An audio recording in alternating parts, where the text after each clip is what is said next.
Bonjour. Alors, nous voici rendus aux fameux arbres binaires.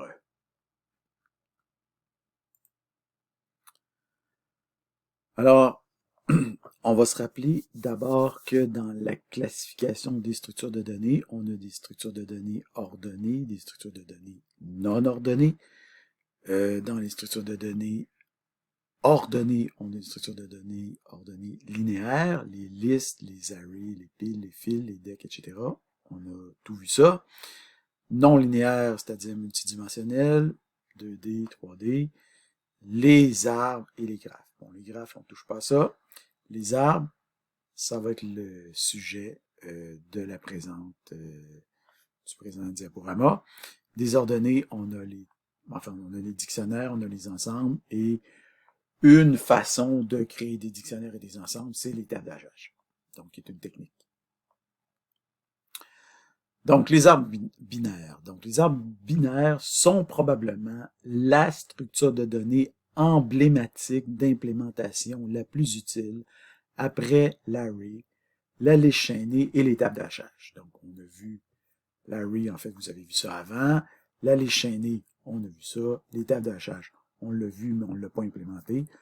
Si on avait plus de temps dans le cours, on l'aurait implémenté. En fait, je dis, on ne l'a pas implémenté cette année, l'année où je fais cet enregistrement, on ne l'a pas implémenté. C'est toujours disons, un exercice très utile d'implémenter une table d'hachage, mais malheureusement, on n'a pas eu le temps. Donc là, nous voici aux arbres binaires. Donc, à quoi servent les arbres binaires? Ben, ils servent principalement à stocker des informations de type ensembliste ou dictionnaire, mais pas seulement. Okay? Donc, contrairement à la table de hachage, les éléments dans un arbre sont généralement ordonnés, comme on va pouvoir le voir.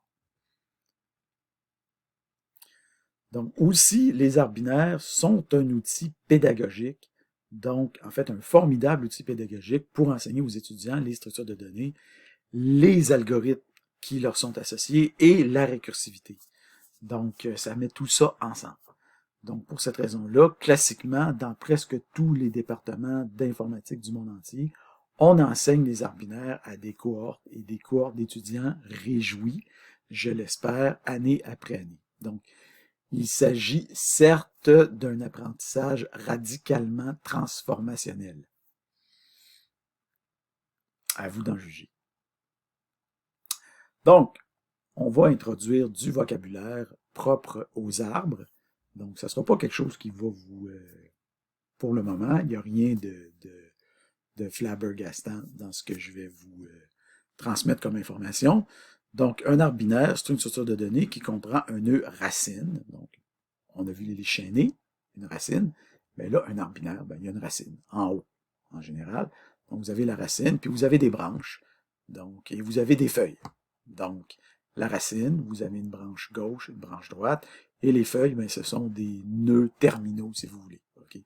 Donc, chacun de ces trucs-là, c'est un nœud. Et après ça, vous avez des différents embranchements et vous avez des feuilles tout en bas. Okay? Donc, la racine de l'arbre, ben, c'est 20. Ce qu'on retrouve à gauche du nœud 20, ben, c'est 5.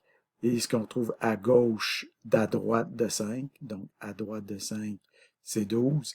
Et à gauche d'à droite de 5, ben, c'est 8. Okay? Donc, on peut faire ce genre de gymnastique-là pour retrouver différents nœuds partout dans l'arbre. Donc, on peut classifier les nœuds en 3 espèces. Donc, il y a les embranchements qui ont 2 descendants directs, par exemple. 5, c'est un embranchement parce qu'il y a 2 descendants. Il y a les tiges qui ont un seul descendant. Parmi les tiges, on en distingue deux types, si vous voulez. Celles qui ont, disons, une tige gauche, qui ont juste une descendance gauche, et les tiges droites. Donc ici, dans notre cas, il y a seulement 8 ici qui a une tige gauche. Et finalement, les feuilles, ben, qui n'ont aucun descendant. Donc, l'espèce de 20, par exemple, si on demande 20, c'est quoi? Ben, 20, c'est un embranchement. L'espèce de 3, ben, 3, c'est une feuille. Et l'espèce de 8, ici, ben, 8, c'est une tige gauche. Okay. Après ça, quels sont les embranchements dans notre arbre? Ben, les embranchements de notre arbre, c'est 20, 5, 25 et 12. Quelles sont les tiges de notre arbre? Bien, on a 8. Et quelles sont les feuilles de notre arbre? On aurait 3, 6, 13, 21 et 28. Donc, jusque-là, tout va bien. Après ça, la notion d'arbre, de nœud et de sous-arbre. Donc, on a dit que tous ces trucs-là, ce sont des nœuds. Maintenant, l'arbre, ben, c'est l'arbre au complet que vous avez là. Mais la propriété intéressante dans un arbre binaire, c'est que ici, oui, ça, tout ça, c'est un arbre. Mais si je prends, par exemple, si je m'en vais à gauche, puis je prends 5, ben, 5, c'est un sous-arbre. Ici, à partir de 5, c'est un sous-arbre. Et lui-même, à gauche, 5 au complet désigne un arbre, mais qui est un sous-arbre de mon arbre complet. OK? Donc, même chose ici, à droite, j'ai aussi un arbre complet, un arbre binaire complet qui est un sous-arbre de mon arbre total. OK? Donc, ouais, c'est ça. Donc, qu'est-ce qu'il y a à dire de plus? Ben, c'est une propriété importante des arbres binaires. Et c'est surtout une propriété importante parce que les algorithmes récursifs vont pouvoir s'appliquer à tout ça. Donc, par exemple, ici, c'est ça. Donc, les feuilles de 5, donc, quand on dit les feuilles de 5, ça veut dire les feuilles de l'arbre qui débutent comme si 5 en était la racine. Donc, les feuilles de 5, c'est les feuilles qu'on peut trouver à partir du nœud 5. Donc, c'est 3, 6 et 13. Les feuilles de 25, ben, c'est les feuilles qu'on peut trouver à partir du nœud 25. Donc, c'est 21 et 8. Et les feuilles 12, ben, c'est les feuilles qu'on peut trouver à partir du nœud 12, donc c'est 6 et 13, donc etc. Okay? Et les descendants, maintenant, c'est tous les nœuds en fait, les nœuds qui sont situés en dessous de 25. Donc, en dessous de 25, on retrouve les nœuds 21 et 28. Les descendants de 12, c'est les nœuds qu'on retrouve en dessous de 12, donc 8, 13 et 6. Et les descendants de 21, c'est les nœuds qu'on retrouve en dessous de 21, ici. Et il n'y en a aucun. Donc, ou ensemble vide, comme vous voyez ici. Ici, on dit feuille de 6, c'est 6, donc les feuilles qu'on retrouve à partir de 6. Donc, est-ce que 6, ici, peut être considéré comme un arbre en soi? Oui. 6, c'est un arbre qui contient une seule feuille. Évidemment, si vous allez dans la nature, est-ce que vous allez trouver des arbres qui contiennent une seule feuille? Bah, quand un arbre commence à pousser, ça se peut qu'il y ait une seule feuille. En réalité, en général, un arbre a 2 feuilles, mais je veux dire, dans le monde des arbres binaires, un arbre avec une seule feuille, c'est possible. OK? Donc, en fait, c'est même possible un arbre avec aucune feuille. Donc, comme on le voit ici, c'est justement le sujet qu'on aborde. Donc, de la même façon qu'une liste chaînée peut n'avoir aucun nœud, un arbre vide, donc, ou nul, c'est un arbre qui ne possède, justement, qui est nul. Donc, les feuilles d'un arbre nul, ben, c'est l'ensemble vide, et les tiges d'un arbre nul, par exemple, c'est l'ensemble vide, donc, etc., etc., etc. Donc, l'arbre qui ne contient aucune feuille est représenté par nul. Maintenant, le parent, ben, le parent d'un nœud, c'est son nœud immédiatement supérieur, comme on peut s'y attendre, et la racine d'un nœud, c'est l'ancêtre maximale qu'on peut retrouver à partir de ce nœud-là. Donc, le parent de 5, par exemple, ici, c'est 20. Le parent de 8, c'est 12, mais la racine de 8, ben, ça va être 20. La racine de 21, ça va être 20. Donc, la racine, en fait, de n'importe quoi que vous avez ici, c'est la racine de l'arbre, en fait. Donc, c'est pas plus compliqué que ça. Il n'y a rien de magique là-dedans. La taille d'un arbre, c'est le nombre d'éléments qu'on retrouve dans cet arbre-là. Donc, la taille de 20, ben, c'est 1, 2, 3, 1, 2, 3, 4, 5, 6, 7, 8, 9, 10. Okay. Et la taille de 12, ici, ben, c'est le nombre d'éléments qu'on retrouve à partir de l'arbre dont la racine serait 12. Donc, 1, 2, 3, 4. Et la taille de 28 ici, c'est 1, parce qu'il y a un seul élément à partir de 28, et la taille de nul, l'arbre nul, c'est 0. Donc, on a ici une propriété récursive intéressante, c'est que la taille d'un arbre, c'est quoi? C'est la taille de l'embranchement gauche, plus la taille de l'embranchement droit, plus 1. Donc, la taille de 20, c'est la taille de 5, plus la taille de 25, plus 1. Le nœud 20 lui-même. Évidemment, vous allez dire, ben oui, c'est logique, c'est le nombre. La taille de 20, c'est le nombre de nœuds que je retrouve de ce côté-là, plus le nombre de nœuds que je retrouve de ce côté-là, plus le nœud 20 lui-même. Et ça, c'est vrai pour n'importe quel sous-arbre que vous avez ici. la taille de 5 ici, ben, c'est la taille de ce que vous avez de ce côté-là, donc la taille de 3, plus la taille ici, plus 1, etc., récursivement. Donc, vous comprenez que ça vous permet de calculer la taille d'un arbre récursivement. La hauteur. Alors, la hauteur d'un arbre, c'est la longueur du chemin le plus long pour atteindre une feuille. Okay? Donc, la hauteur de 20, ben, c'est 1, 2, 3, 4, 5. Donc, le chemin le plus long pour atteindre une feuille. Okay? La hauteur de 25, c'est 1, 2. La hauteur de 2, la hauteur de 13, pardon. Donc, 13 ici, c'est 1, ben, c'est le nœud lui-même. Et la hauteur de nul, ben, c'est 0. Donc, la hauteur d'un arbre qui n'a rien dedans, c'est 0. La hauteur d'un arbre qui a juste une feuille, c'est 1. La hauteur ici de cet arbre-là, ben, c'est, en fait, une autre façon de le comprendre, c'est le nombre d'étages que vous avez dans votre arbre. Donc ici, on a 1 étage, 2 étages, 3 étages, 4 étages, 5 étages. Okay? Donc c'est une façon, disons, plus macro de le comprendre, donc plus haut niveau, mais une façon, disons, plus micro de le comprendre, c'est le chemin le plus long pour atteindre une feuille à partir de la racine. Donc le chemin le plus long, vous l'avez ici. Et vous avez encore une fois une propriété récursive intéressante pour définir la hauteur d'un arbre. La hauteur d'un arbre, c'est quoi? C'est le maximum des hauteurs que vous avez à gauche et à droite. Donc, vous prenez le maximum de la gauche et de la droite et vous ajoutez 1. Donc, ici, le maximum, c'est 4. Ici, c'est-à-dire, ici, la hauteur, c'est 4. Ici, la hauteur, c'est 2. Prenez le maximum de 4 et de 2, ça donne 4 et vous ajoutez 1, ça donne 5. Donc, la hauteur ici, c'est 5. Même chose ici. Prenez le maximum ici entre 1 et 3. Ça va vous donner 3. Et donc, ça va vous donner 4 comme hauteur pour 5, donc, etc. Propriété récursive. La largeur maintenant. La largeur d'un arbre correspond à l'étage ou à la couche qui comprend le plus de nœuds. Donc ici, la largeur de l'arbre dont la racine est 20, ben, c'est la largeur de la couche que vous avez ici. Donc, c'est 4. La largeur de 12, ici, l'arbre qui est délimité par 12 ici, ben, c'est 2 parce que c'est la couche que vous avez ici. La largeur de 3 ici, c'est 1. Et la largeur de l'arbre vide, ben, évidemment, c'est 0. Donc, ici, il n'y a pas de formule récursive. Donc, c'est un peu plus compliqué, calculer la largeur d'un arbre. La notion de balancement maintenant. Un arbre binaire est parfaitement balancé si ses tiges et ses feuilles sont sur les 2 dernières couches de l'arbre. Sinon, il est plus ou moins débalancé. Bon, en fait, il y a toutes sortes de définitions de balancement, là. Mais par exemple, ici, on voit un peu ce que ça veut dire balancer. Donc ici, une feuille, tout seul, c'est balancé. Donc, une racine avec une feuille en dessous, c'est balancé.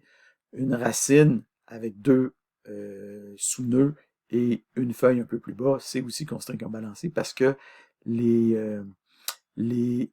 nœuds incomplets sont sur les 2 dernières couches de l'arbre. Même chose ici, nœud complet, nœud complet, nœud complet. Les nœuds incomplets sont sur la dernière couche de l'arbre. Ici, vous avez 3 nœuds incomplets sur 3 couches différentes. Des nœuds incomplets sur 3 couches différentes, des nœuds incomplets sur 3 couches différentes. Ça, on considère ça comme étant débalancé. Donc, il y a certaines propriétés qui s'appliquent à des arbres débalancés ou balancés, et c'est pour ça qu'on parle de ça. Donc, voilà. Donc, les arbres dégénérés versus les arbres balancés. Donc, les arbres balancés sont intéressants. Pourquoi? Parce qu'ils permettent une recherche rapide de l'ordre de O de log de n.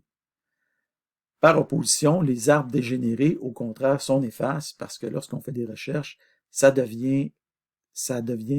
vers une linéarité. Donc, la recherche peut se faire, devient O de n, ce qui devient lent. Donc ici, vous avez, par exemple, le cas le pire, c'est que vous avez un arbre dégénéré qui devient parfaitement linéaire, donc qui devient une chaînée, en fait. Donc, la recherche devient vraiment lente, ce qui est très poche, tandis que si vous avez un arbre parfaitement balancé, ben, la recherche est très rapide. Okay? Donc, vous avez des types d'arbres spéciaux qui sont des arbres auto-balancés, okay, qui font en sorte que quand vous allez ajouter ou enlever des nœuds dans ces arbres-là, ils vont automatiquement se s'ajuster pour se balancer automatiquement. Okay? Donc, nous, on ne fera pas ça dans le cours, on ne fera pas d'arbre autobalancé. Donc, si vous faites si jamais vous allez à l'université, vous faites un cours de structure de données, vous allez apprendre probablement les arbres autobalancés. En tout cas, une forme d'arbre autobalancé. Donc, ceux qui sont utilisés en C#, c'est dans les structures de données Sorted Set et Sorted Dictionary, c'est une forme d'arbre autobalancé appelée les arbres rouge-noir. C'est ceux qui sont utilisés en C#. Okay. Donc, les arbres, dans en C# et dans les autres langages de programmation, sont codés à l'aide d'une structure de données récursive dont vous avez ici l'implémentation. Donc, ce ne sera pas exactement celle-là qu'on va... Parce que là, le code que vous avez ici, c'est un code qui date de 2 ans déjà. Donc là, vous allez voir un peu plus loin, j'ai refait les exercices pour cette année. Mais voilà 2 ans, il n'y avait pas encore le point d'interrogation. Mais du moins, il était introduit, mais il n'était pas encore tout à fait... en fait, ce code-là date peut-être même pas de 2 ans, peut-être de 3 ans. Donc, il n'était pas encore, disons, il était introduit, mais il venait d'être introduit dans le C#. Là, il était vraiment juste. Tandis que là, maintenant, il fait vraiment partie du C#. Donc là, maintenant, on met le point d'interrogation. Donc, en tout cas, vous allez voir dans les exercices, il y a le fameux point d'interrogation qui est utilisé. Okay? Mais vous voyez ici, donc, l'exemple, c'est qu'au lieu d'avoir un nœud avec, comme le liste chaînée, vous avez un élément et vous avez un pointeur vers le suivant. Mais là, vous avez 2 pointeurs, un vers le nœud gauche et un vers le nœud droite. Évidemment, évidemment. Donc, là, je sais pas quand je dis gauche puis droite, peut-être vous allez voir à l'écran inversé. Donc, je suis désolé si je fais gauche-droite puis qu'en fait, ça vous apparaît comme l'inverse de ce que je dis.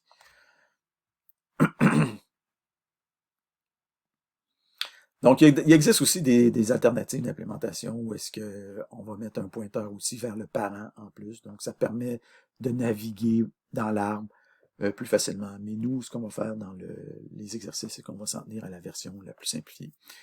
Voilà. Donc, aussi, ben, des fois, il y en a des fois, il y a des arbres ternaires. Ça peut arriver. Donc, un parent peut avoir jusqu'à 3 enfants.